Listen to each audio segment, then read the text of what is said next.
여러분, 하나님의 사랑이 어떤 사랑일까? 이 하나님의 사랑은 너무 커서 죄인들을 위해서 자기 아들을 죽일 만큼의 값진 사랑이에요. 자기 아들이 죽을 것을 뻔히 알면서도 하나님이 자기 아들을 이 땅에 보내서 죽으시는 사랑. 오늘도 영상에서 이 스위치를 내리지 않으면 수많은 사람이 죽어요. 그러니까 아들이 죽는 것을 알면서도, 아들이 깔려 죽는 걸 알면서도 내리는 이 아버지의 마음은 하나님 마음이에요. 여러분, 하나님의 그 사랑하심이 얼마나 위대한지 우리에게 당신의 사랑을 뭐라고 말씀하고 있냐면, 로마서 5장 7절과 8절 보니까 이렇게 사랑을 증언합니다. 읽어보겠습니다. 시작.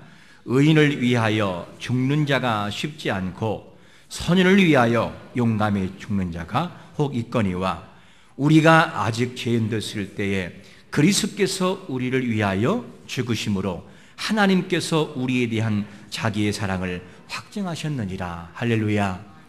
하나님이 우리를 얼마나 사랑하시면, 보통 사람들은 의인을 위해서 죽는 것도 힘들고 선인이라 할지라도 죽기가 힘들지만, 예수님은 어떻게 하시느냐? 죄인들을 위해서 죽으셨어요. 죄인을 위해서. 죄인을 살리시기 위해서 이 땅에 오셔서 우리를 위해서 그분은 죽으셨습니다. 이게 하나님의 사랑이라, 이렇게 우리에게 표현해 주고 있습니다. 여러분, 하나님의 사랑이 대체 얼마나 깊은가?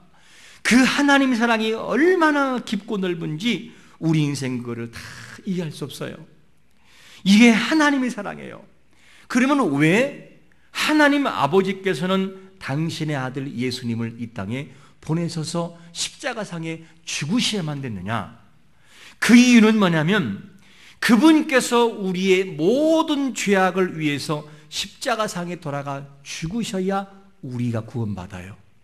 그 길 외에는 다른 길이 없으니까 예수님은 우리를 위해서 이 땅에 오셔서 당신의 몸을 완전히 찍어 십자가상에 내놓는 것을 보게 됩니다. 이게 하나님 아버지의 사랑이라 하는 것을 알 수가 있습니다. 이 사랑에 대해서 많이 경험하고 많이 느꼈던 사도 바울이라는 사람은 뭐라고 당신의 사랑을 증언하냐면, 디모데전서 1장 13절에 보니까 이렇게 증언합니다. 시작. 내가 전에는 비방자요 박해자요 폭행자였으나 도리어 공유를 입은 것은 내가 믿지 아니할 때에 알지 못하고 행하였음이라. 그랬습니다. 이 바울이 변화받지 못할 때 하나님에 대해서 어떻게 했느냐? 다 비방했어요. 그리고 하나님을 중상모략을 했고, 그리고 하나님에 대해서 비난했고, 독설을 퍼부었고, 박해하는 삶을 살았어요. 이게 누구냐? 사도 바울, 즉 사울에 있을 때의 모습이었습니다. 이런 모습을 가지고 살아갈 때 그가 용서받을 수 있는 이유는 뭐냐면, 하나님이 그런 자기를 긍휼히 여겼다는 거예요. 긍휼히. 자, 그러면 이 긍휼이란 말은 무슨 말이냐면, 사람을 측은히 여겼다, 그런 말이고, 그리고 사람을 불쌍히 여겼다는 그 말이고, 사람을 정말로 동정한다, 그 말이 뭐냐? 긍휼이란 단어예요. 하나님이 사도 바울이라는 이 사람을 긍휼히 여기셨기 때문에 그런 사람임에도 불구하고 용서받으셨다는 사실을 우리에게 전해주고 있습니다. 여러분, 우리가 이 자리에 서 있는 것은 하나님이 우리를 긍휼히 여기셨던 그 사랑 때문에 이곳에 서 있는 것을 믿으시기를 축원합니다. 그 사랑이 아니었다면 우리는 이 땅에 존재할 수가 없을 것입니다. 이게 누구냐? 하나님의 긍휼한 사랑이다, 이렇게 우리에게 소개해주고 있어요. 만약에 이 사랑이 아니었다면 우리는 이 세상 사람이 아닐 거예요. 실수하고 부족하고 나약함에도 불구하고 하나님의 그런 사람들을 불쌍히 여기시니까 그 형벌로부터 구원받는다. 이것이 뭐냐? 사도 바울이 고백했어요. 인간들은 그러면 하나님의 긍휼한 사랑을 다 아느냐? 그 사랑을 몰라요. 그 사랑이 얼마나 짙은지 바울은 그 사랑을 무슨 사랑이라고 표현하고 있느냐? 오늘 본문 1장 16절에 보니까 이렇게 표현하고 있어요. 시작. 그러나 내가 긍휼을 입은 까닭은 예수 그리스도께서 내게 먼저 일체 오래 참으심을 보이사 후에 주를 믿어 영생 얻는 자들에게 본이 되게 하려 하심이라. 자, 뭐라고 말씀하냐면 하나님께서 우리에게 긍휼을 보여주셨는데 그 긍휼의 사랑은 어떤 사랑이냐? 오래 참으신 사랑이라는 거예요. 여러분, 하나님이 우리를 향한 사랑은 한 번 기다리고 팽개치는 사랑이 아니라 오래 참으시고 기다리는 그 사랑인 것을 100% 믿으시기를 축원합니다. 이게 하나님의 사랑이에요. 이 하나님의 사랑이 우리에게 있지만 오늘날 우리에게는 그 사랑을 기대할 수 없어요. 우리는 그 사랑을 느끼질 못하고 살아가요. 오늘날 사람들이 얼마나 참습니까? 하나님은 우리에게 한없이 참으시거든요. 그런데 사람들은 참지를 못해요. 오늘날의 현대병에 있어서 심각한 병이 뭔 줄 아십니까? 분노장애 조절이에요. 사람들이 자기 감정을 컨트롤하지 못해요. 자기 감정을 참지 못하고 일단은 일을 저지르고 난 다음에 수습을 해버려요. 이게 현대인의 많은 사람들의 질병 중에 하나예요. 학교에서도 그렇고 이런 질병에 굉장히 힘들어합니다. 그런데 이 모든 사랑을, 이 마음을 참지 못하는데 세상에서 정말 강한 사람은 누구냐? 잠언서 16장 32절의 말씀을 이루는 자예요. 이 사랑이 어떤 사랑이냐면 같이 읽어보겠습니다. 시작. 노하기를 더디하는 자는 용사보다 낫고 자기의 마음을 다스린 자는 성을 빼앗는 자보다 나으니라. 어떤 일에 분노하지 않고 늘 인내하며 절제하며 다스리는 자를 뭐라고 하느냐? 용사보다 낫다고 표현하고 있어요. 그리고 자기 마음을 잘 다스린 자가 누구라고 하느냐? 다스린 자는 성을 빼앗는 자보다 낫다는 거예요. 여러분, 우리 마음이 주님의 마음을 닮아서 참고 인내하는 훈련을 늘상 이루기를 축원합니다. 이게 하나님의 사랑이에요. 그러니까 하나님의 사랑은 한 번 참고 마는 것이 아니라 그분은 한없이 참으셔요. 계속 참으시는데 그 참으심이 어떤 참으심이었느냐? 하나님은 우리를 최초의 아담, 즉 우리 조상이었던 아담을 창조하신 다음에 에덴 동산에 두셨습니다. 에덴 동산에 두시고 그 사람들을 최고의 행복을 만들려고 샬롬의 은혜를 주었어요. 죽음도 없는 상태, 영원한 행복한 상태. 그런데 누구의 꼬임에 넘어가느냐? 사단이라고 하는 이 사단에게 미혹을 당해요. 그래서 미혹을 당해가지고 누구를 배신하느냐? 하나님을 배신해요. 그리고 하나님을 배신한 다음에 인생들은 영원한 형벌이었던 죽음으로 가버려요. 그런데 하나님은 그 인생들을 다시 살리시기 위해서 기회를 주시는데 무슨 약속을 허락하시느냐? 창세기 3장 15절에서 이런 약속을 주셔요. 시작. 내가 너로 여자와 원수가 되게 하고 내 후손도 여자의 후손과 원수가 되게 하리니 여자의 후손은 내 머리를 상하게 할 것이요 너는 그의 발꿈치를 상하게 할 것이니라 하시고, 하나님의 말씀을 어기고 죄와 짝겠던 인생들을 어떻게 하느냐? 하나님이 살리시기 위해서 그의 후대를 살리시기 위해서 약속 주시는데 여자의 후손을 주겠다는 거예요. 여자의 후손이 누구죠? 지금 마리아를 통해 태어난 처녀의 몸을 통해 잉태하여 이 땅의 인생을 구속하기 위해서 예수님께서 즉 여자의 후손이 메시아가 이 땅에 와서 인류를 구원하겠다는 거예요. 이 약속을 통해서 또 참으시고 하나님은 기다려 주셔요. 이게 누구냐? 하나님의 사랑이었어요. 자, 여러분, 자기를 위해 배신한 사람을 미워할 수 있잖아요, 우리 같으면. 그런데 하나님은 자기를 배신한 그 인생들을 살리기 위해서 몸부림치는데 누구를 희생하느냐? 자기 아들을 희생해요. 우리가 볼 때 하나님은 참 속도 없으신 분 같아요. 그렇게 배신하고 그렇게 분노하는 그 사람들을 향해서 살리시기 위해서 자기 아들을 십자가상에 못 박는 것이 이게 말이나 되는 겁니까? 하나님의 사랑이 아니고서는 절대로 불가능합니다. 그런데 여자의 후손으로 오신다고 하는 것은 뭘 말하는 거냐? 이 땅에 예수님이 왕으로 군림하기 위해 왕으로 오시는 것이 아니라 십자가상에 돌아가시기 위해서 초라한 목수의 아들로 태어나요. 오셔서 인생들을 죽이시기 위해서 온갖 수모를 당하시고 십자가상에서 조롱받고 죽으셔요. 이게 하나님의 참으심과 기다림이었습니다. 이 정도가 되면 사람들은 그 메시아를 알아봐야 돼요. 야, 참 고마우신 분이다. 나를 위해 이분이 돌아가 주셨구나. 내가 그분을 알아야지. 이런 마음을 가지면 좋을 텐데 인생들은 그렇게 안 돼요. 어떻게 하느냐? 들어보세요. 어떻게 하는지. 누가복음 11장 15절은 이렇게 말합니다. 시작. 그 중에 더러는 말하기를 그가 귀신의 왕 바알세불을 힘입어 귀신을 쫓아낸다 하고, 이게 무슨 말이냐면 예수님께서 말을 못하는 한 사람을 만나요. 보니까 귀신 들려가지고 이 말을 못하는 거예요. 그때 예수님께서 귀신을 쫓아냄으로써 말을 하게 되는 거예요. 오늘 이곳에 성령의 강한 역사가 함께 하심을 통해 어둠의 권세가 떠나가기를 축원합니다. 그렇게 되니까 말을 해버리는 거예요. 자유하고. 이것을 바라보고 사람들이 뭐라고 하느냐? 저 사람은 하나님의 능력이 아니라 귀신의 사주를 받아서 저 일을 행한다. 이렇게 오해를 해버리는 거예요. 그러니까 예수님이 누구냐? 귀신의 졸개가 돼서 일을 한다고 이렇게 욕을 하고 있어요. 여러분, 얼마나 예수님의 속이 상했을까? 배신하는 것도 부족해서 그를 위해 죽기 위해서 이 땅에 오셨는데 그 예수를 귀신의 졸개로 보고 있다는 것이 얼마나 이게 정말로 아픈 사인입니까? 이렇게 말을 하는 거예요. 그런데도 예수님은 그 십자가상에 돌아가 죽으면서 하는 말이 뭐냐?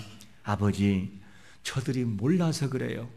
몰라서 그러니까 저들을 용서해 주세요. 그러면서 마지막 죽어가면서까지도 용서를 바라는 기도를 하나님께 드려요. 이게 하나님 아버지의 사랑인 것입니다. 그런데 그 주님의 사랑을 향해서 오래 참으시는데 그 참으시는 사랑에 대해서 누가복음 23장 34절에서는 뭐라고 말씀하냐면 이렇게 말씀하셔요. 시작. 이에 예수께서 이르시되 아버지여 저들을 사하여 주옵소서. 자기들이 하는 것을 알지 못함이다 하시더라. 그들이 그의 옷을 나눠 제비 뽑을세. 보세요. 이렇게 용서달라고 그래요. 몰라서 그렇다고. 여러분, 하나님이 우리에게 참으시되 얼만큼 참으시느냐? 배신하고 떠나는 인생들이 십자가를 못 박으면서 저주해도 네가 하나님의 아들이라면 내려와 보라고, 그리고 그 메시아를 귀신의 졸개, 사단의 졸개라고 말을 해도 주님은 그를 참아주셔요. 기다리시고 참으시고 끝까지 있네요. 그래서 인생을 만들어 놔요. 이게 하나님의 참으시면서요. 이 정도가 되면 믿는 것이 당연해요. 사람이라는 것도 양심이 있고 사람은 기본적인 양심이 있잖아요. 그런데 사람은 이거를 어떻게 되느냐? 배신해버리고 그 사랑을 몰라요. 만약에 이 사건이 우리였다면 우리는 어떻게 할까? 어쩌면 이럴 수 있을 거예요. 하늘에서 불을 내려서 몇 명을 태워 살르고, 그리고 도저히 못 참아가지고 내가 지금 십자가상에 죽는 게 누굴 위해 그런 거지 않느냐? 너희들을 살리려고 내가 십자가상에 돌아가 죽는데 어찌야 이걸 모르냐 이 인생들아. 그러면서 하늘에서 천사가 내려와 하늘나라의 그 군대와 천군 천사의 위력을 보여주고 믿게 할 수 있을 거예요. 통쾌하게. 그런데 예수님은 그렇게 하지 않아요. 참아주셔요. 언제까지? 깨달을 때까지. 야, 이게 하나님의 사랑이에요. 그래서 깨달을 때까지 참아주시는데 마지막 죽음을 앞두고, 그리고 죽어 부활하신 다음에도 하늘나라로 올라가면서도 하나님은 참아줘서 그들 깨닫도록 누굴 보내시느냐? 이분을 보내셔요. 요한복음 14장 26절 읽어보겠습니다. 시작. 보혜사 곧 아버지께서 내 이름으로 보내실 성령, 그가 너희에게 모든 것을 가르치고 내가 너희에게 말한 모든 것을 생각나게 하시리라. 보세요, 여러분. 하나님의 참으심이 어느 정도인지. 하나님의 참으심은 세상을 떠나가면서도 자기가 못한 그것을 대신 성령 하나님을 이 땅에 보내셔서 깨닫도록 참아주세요. 그리고 기다리셔요. 언제까지? 주님이 다시 이 땅에 재림하실 때까지. 이 참으심이 누굴 만드느냐? 바울을 만들어요. 우리를 만들고. 이것이 하나님의 깊은 사랑이라는 거죠. 만약에 우리의 이성과 감정으로 처리했다면 우리는 벌써 죽었어요. 벌써 심판받고 이 땅의 사람이 아닐 것입니다. 그럼에도 불구하고 우리가 존재하는 이유가 뭡니까? 기다리는 거예요. 어떤 기다림? 오래 참으심으로 우리에게 적용한다는 거지요. 이 사랑이 있으니까 우리는 여기서 지금도 구원의 대상으로 서 있는 것입니다. 여러분 이 사실을 믿으시기를 축원합니다. 이 참으심만 있는 거냐? 아니에요. 하나님은 이 참으심과 더불어서 플러스에 더 하나의 은혜를 주시는데 어떤 은혜를 주시느냐? 바울에게 이런 은혜를 줬다고 바울은 고백해요. 디모데전서 1장 12절을 읽어봅니다. 시작. 나를 능하게 하신 그리스도 예수 우리 주께 내가 감사함은 나를 충성되이 여겨 내게 직분을 맡기심이니. 바울과 같은 박해자여 핍박자인 그에게 하나님 뭐냐? 직분을 허락하셔요. 그리고 직분을 허락하신 다음에 그에게 뭘 주시느냐? 그 일을 감당하도록 능력까지 부여하셔요. 왜? 능력을 안 부여하면 감당할 수 없으니까. 여러분, 인생의 진정한 승패는 하나님의 손에 달려있는 걸 믿으시기를 축원합니다. 그분이 능하게 주실 때 인생은 승리한다는 거예요. 이것이 아니면 인생은 승리할 수가 없는 것입니다. 여러분, 아브라함이 왜 형통했을까? 지금 창세기 강의를 계속 새벽에 나가고 있잖아요.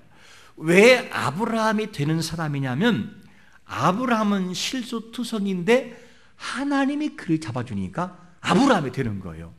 하나님이 아브라함을 그냥 되게 만들어요. 형통하도록 하시고 사람들이 그를 힘들게만 막아주시니까 아브라함이 되는 사람이 되는 거예요. 그러므로 사도 바울이 그런 핍박자요 하나님을 욕하는 사람이었으나 그가 사도 바울로서 최고의 인물이 된 건 뭐냐? 국민의 사랑이 그에게 적용되고 오래 참으심이 그를 만들었어요. 이게 하나님의 사랑인 것을 볼 수가 있습니다. 이 사랑이 너무 고마워서 바울은 뭐라 고백하느냐? 이렇게 고백을 해요. 디모데전서 1장 15절 읽어봅니다. 시작. 미쁘다 모든 사람이 받을 만한 이 말이요 예수께서 죄인을 구원하시려고 세상에 임하셨다 하여도다. 죄인 중에 내가 되소니라. 하나님이 어떤 분이냐? 여러분, 하나님은 미쁘셔요 라고. 미쁘셔. 이 미쁘다는 말이 뭐지요? 이 미쁘다 이 말은 피스토스라는 이 원문을 보면 믿을만하다는 거예요. 하나님은 믿을만합니다. 그리고 하나님은 신뢰할 만합니다. 그분은 진실하십니다. 이게 뭐냐? 미쁘다는 단어예요. 그러니까 하나님은 우리가 믿기에 충분하고 믿을만하고 신뢰할 만하고 신실한 분인 것을 100% 믿으시기를 축원합니다. 그게 하나님이라는 거예요. 누가? 바울이 경험해 보니까 하나님은 그런 분이라는 거예요. 얼마나 고마운 분인지, 얼마나 우리를 사랑하는지, 이 사랑을 그분은 미쁘다고 표현하고 있어요. 여러분, 하나님을 신뢰하고 믿는 자들은 절대 실망치 않고 승리하는 것을 믿으시기를 축원합니다. 전북 임실군 청웅면 구고리에서 태어난 머슴이 아들 한 사람이 있습니다. 이 사람은 서울로 유학 와서 공부를 해서 대한민국의 새마을운동을 도입한 인물이었어요. 그리고 청와대 새마을운동 담당 비서관실에 근무했던 류태영 박사, 이 사람이 류태영 박사인데 이 사람은 태어날 때 정말로 가난한 머슴 아들로 태어났어요. 너무너무 가난하고 보릿고기를 겪으면서 먹지 못한 것이 그에게 한이었어요. 이 소년의 한이었어요. 먹지 못하는 게. 그래가지고 초등학교를 졸업했는데 이 아버지가 뭐라 하냐? 태영아, 너는 농사를 지어라. 왜? 너무 없으니까. 그런데 이 어린 태영이 마음속에는 뭐가 있냐? 나는 정말로 이 가난에서 한번 해방되고 싶다. 밥이라도 실컷 먹을 수 있는 농촌을 만들어보면 좋겠다. 이 하나의 신념 가지고 서울로 무조건 상경해버려요. 그리고 난 다음에 서울로 올라가기 전에 당시 사냈던 시골교회 전도사님을 찾아가는 거예요. 전도사님, 나 서울로 올라갑니다. 그때 전도사님이 볼펜을 가지고 하나를 써주는데 빌립보 4장 13절을 써주는 거예요. 그러면 태영아, 너는 이 말씀을 붙들고 살아가거라. 이 말씀을 붙들고 살아가거라. 그러면서 빌립보 3장 4장 13절을 주시는데 그 말씀이 어떤 말씀이냐? 같이 읽어보겠습니다. 시작. 내게 능력 주신 자 안에서 내가 모든 것을 할 수 있느니라. 할렐루야. 이 말씀을 쥐어주면 태영아, 너는 이 말씀을 잊지 말라는 거예요. 그래서 이 어린 태영이는 그 마음속에 말씀 붙잡고 앞이 보이지 않을 때 그 말씀을 기억하고, 앞이 캄캄할 때 그 말씀을 기억하고, 배가 고플 때 그 말씀을 기억하고, 정말로 학비가 없을 때 그 말씀을 기억하고, 그리고 그 말씀을 붙들며 인생을 살아갔어요. 이러고 난 다음에 이 사람이 이제는 중학교를 졸업하고 고등학교를 졸업하고 건국대를 졸업하고 그리고 외국에 나가서 유학을 한 다음에 박사가 됐어요. 이 대학교를 졸업한 다음에 이 류티형 박사가 어린 시절에 덴마크 대통령에게 편지를 쓰는 거예요. 뭐라고 쓰느냐? 덴마크 코펜하겐 대통령 국내 대통령 귀하 이러면서 편지를 쓰는데 주소를 알 수 있어야죠. 그래가지고 이렇게 쓴 다음에 이 우체부가 전해져서 대통령까지 이게 전달됩니다. 그래가지고 유학비와 국립 이 대학 입학 허가증이 나와버려요. 그리고 난 다음에 비행기 표까지 보내주어요. 이러면서 하나님의 역사심을 그가 경험합니다. 그리고 졸업한 다음에 이 사람이 다시 고국으로 돌아와서 건국대 교수로 일하게 되는데 이때 마침 대통령이 누구냐? 박정희 대통령. 그래가지고 이 대통령이 와가지고 이 사람이 와가지고 하는 말이 뭐냐? 당신이 잘 사는 농촌 한번 만들어 보십시오. 그래가지고 만든 게 뭐냐? 새마을운동의 프로젝트예요. 근데 실제는 박정희 대통령이 만든 새마을운동이 아니라 누팅 박사의 머릿속에 나온 이 운동이었어요. 이 새마을운동이 대한민국을 살렸잖아요. 얼마나 위대하게 만들어 놓았습니까? 그러니까 어린 소녀의 이 손에 말씀 한 구절을 붙들고 하나님 말씀을 나가니까 하나님 그를 위대한 박사를 만들어 놓았어요. 위대한 인물로 만들어 놓았습니다. 여러분, 하나님은 믿붙은 분, 즉 믿을 만한 분이시고 하나님은 신뢰한 분이시고 진실한 분인 걸 믿으시기를 축원합니다. 왜 어린 태영이의 마음속에만 역사가 있어야 되겠습니까? 하나님을 신뢰하고 나가는 인생들에게는 이런 역사, 아니 이보다 더한 것도 만드시는 것을 믿으시기를 축원합니다. 하나님이 그런 분이라는 거예요. 여러분, 우리가 하나님을 신뢰하고 나가면 절대로 그분 우리를 실망시키지 않아요. 하나님이 되게 만들어 놓아요. 바울과 같은 존재에게도 뭐가 됩니까? 하나님이 위대한 인물로 만들잖아요. 어린 태영의 마음, 시골에서 밥 한 그릇 먹지 못해 고민하는 인생을 그 자리에 세워놓잖아요. 어떻게 할 때? 하나님을 믿고 신뢰하고 흔들리지 않을 때. 그게 하나님의 사랑인 것입니다. 이곳에 계신 여러분, 인생의 상표를 바꾸고 싶습니까? 그렇다면 내가 바꾸는 것이 아니라 하나님을 통하여 바꿔지는 것을 믿으시기를 축원합니다.